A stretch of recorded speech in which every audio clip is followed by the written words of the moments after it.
Welcome to my channel e learning with Arnab sir.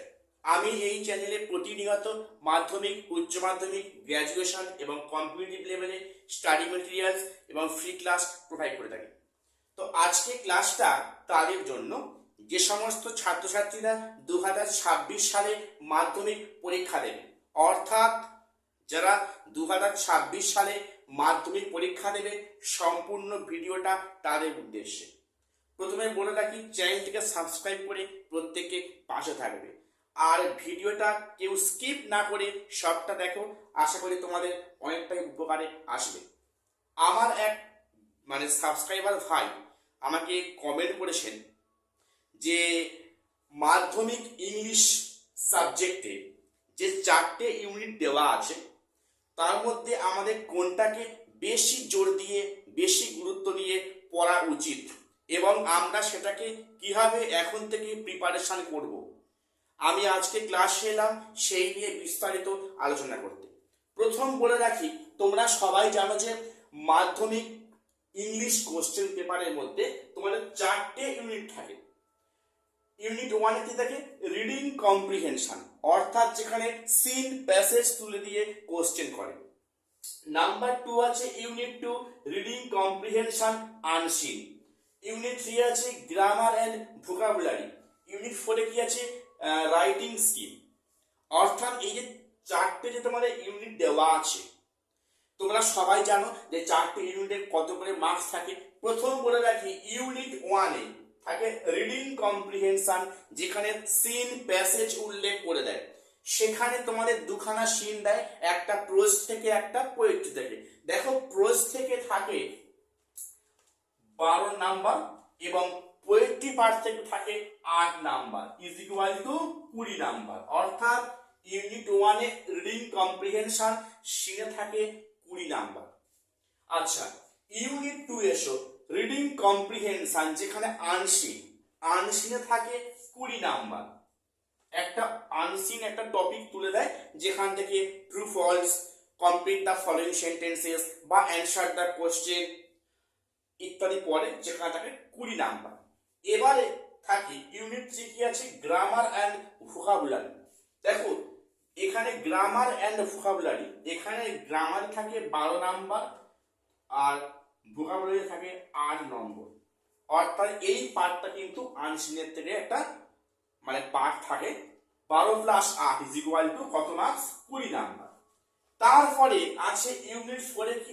Writing skill, যেখানে তোমাকে এক্সামে 3টে রাইটিং দেয়, তোমাকে 3টেই করতে হয়। প্রতিটা রাইটিং এর মার্কস 10 নাম্বার। এখানে আছে 30 মার্কস। এই হলো আমাদের, দেখো যোগ করে টোটাল কত হবে? 90 মার্কস। ঠিক আছে, এই যে 90 নাম্বারের পরীক্ষা, তার হলো এই পূর্ণাঙ্গ আমি তোমাদের সামনে তুলে ধরলাম মার্কস ডিস্ট্রিবিউশন নিয়ে। এবারে বলে রাখি, আমরা এর মধ্যে কোন পার্টটাকে বেশি জোর দেব। প্রথম বলে রাখি, দেখো এই 4টে ইউনিটের মধ্যে কিন্তু সবটাই আমাদের জোর দিয়ে পড়তে হবে। 4টে যে ইউনিট দেওয়া আছে, আমাদের কিন্তু সবগুলোই কেয়ারফুলি বছরের শুরু থেকে আমাদের কিন্তু কেয়ারফুলি সবকটাই স্টাডি বা পাঠ করতে হবে।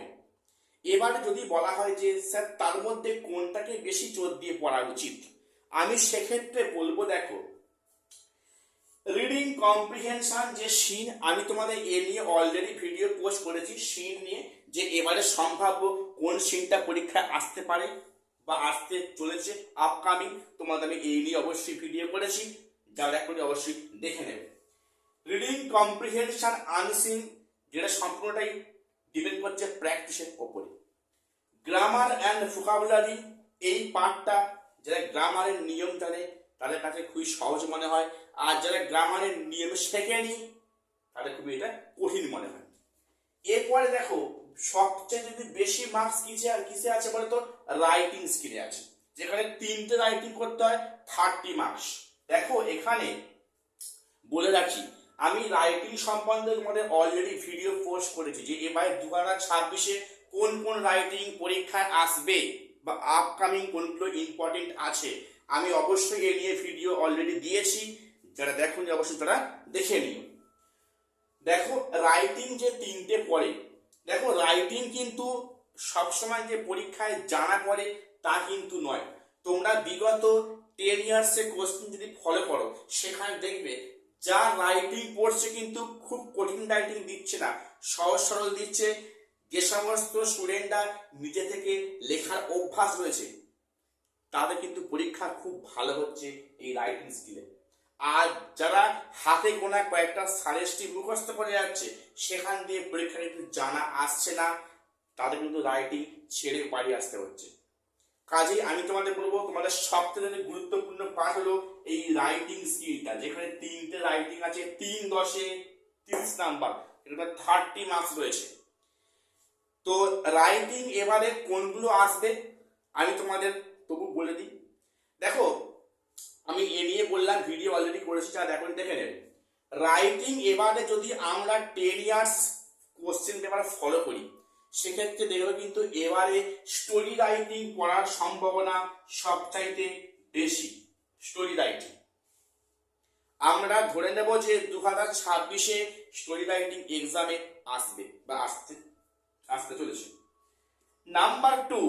নাম্বার টু পার্সোনাল লেটার বা ইনফর্মাল লেটার। পার্সোনাল লেটার বা ইনফর্মাল লেটার এবারে কিন্তু পরীক্ষায় আসবে 2026-এ, এমনটাই আমি মনে করছি।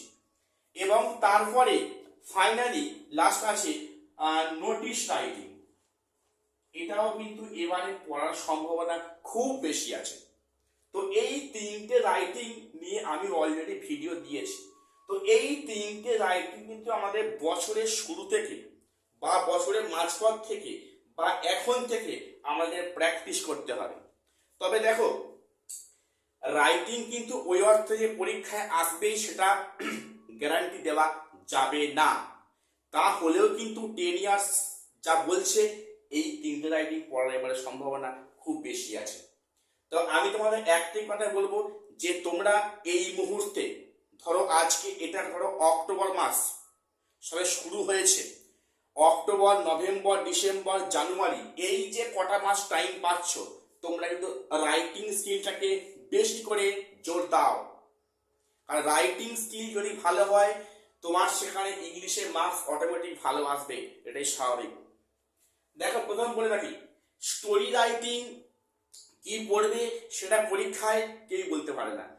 আমি তোমাদের বলবো, তোমরা বিগত বছরের টেস্ট পেপার বা যাদের কাছে যা কোশ্চেন ব্যাংক বা যা ইংলিশ গ্রামার বই, যাদের কাছে যা বই আছে, তোমরা সেখান থেকে যেগুলো পাচ্ছ স্টোরি রাইটিং, তোমরা সেগুলো খাতায় সলভ করো, বারে বারে লেখা অভ্যাস করো, নিজেদেরকে পার্শ্ব করে দেখো, তোমাদের স্যারের সঙ্গে এড়িয়ে ডিসকাস করো।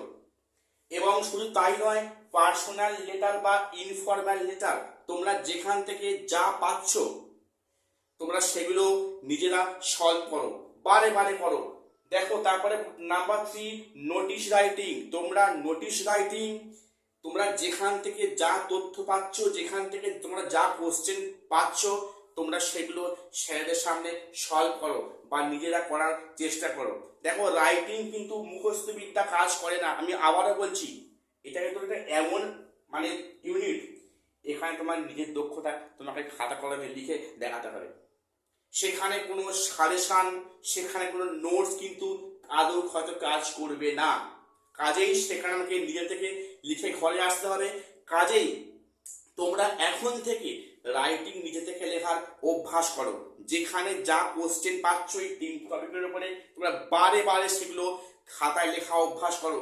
নিজেরা কতটা পাচ্ছ সেটা দেখো, তোমাদের টিচারদের সঙ্গে তোমরা আলোচনা করো।